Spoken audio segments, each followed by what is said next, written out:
Salut à tous les amis, j'espère que vous vous portez bien. On se retrouve aujourd'hui pour parler d'un film d'horreur chinois sorti le 1er février 2013, The Chrysalis. Générique.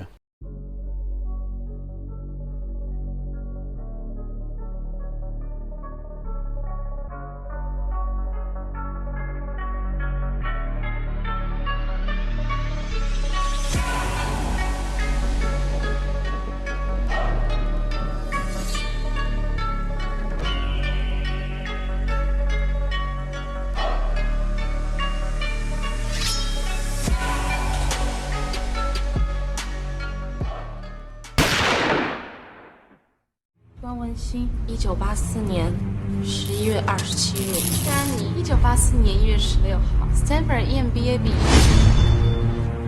欢迎大家来参加我的葬礼。安迪，我是关文新身体里的客人。记住，你叫安。Le film raconte l'histoire d'une jeune femme, une jeune coiffeuse qui va être un jour séquestrée par une de ses clientes qui s'avère être en fait l'une de ses anciennes camarades de classe.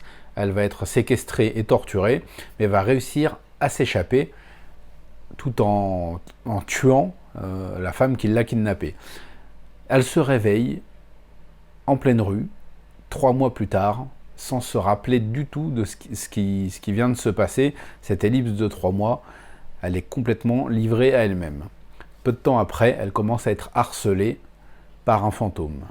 Est-ce que c'est celui de la femme qui l'avait kidnappée? La réponse se trouve dans le film. 丹尼的名字跟你结婚。情人节那天到底发生了什么？我一定要找到真相。你告诉我真相！真相我早就给你了。只是你没有看懂，你没有时间，我怕那一天。 The Chrysalis se démarque de tous les films d'horreur chinois qui sont sortis ces 10 dernières années, de par un scénario plutôt malin et une ambiance vraiment très bien maîtrisée.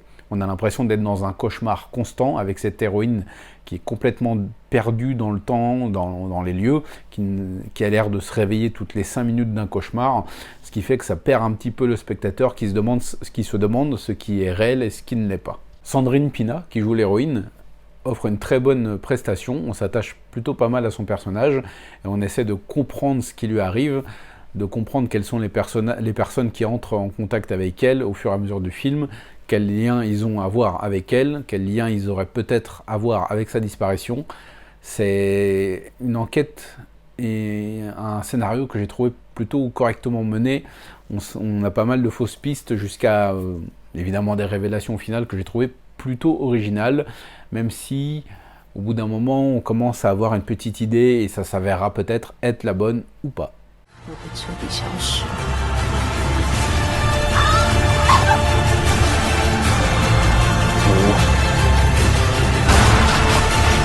5、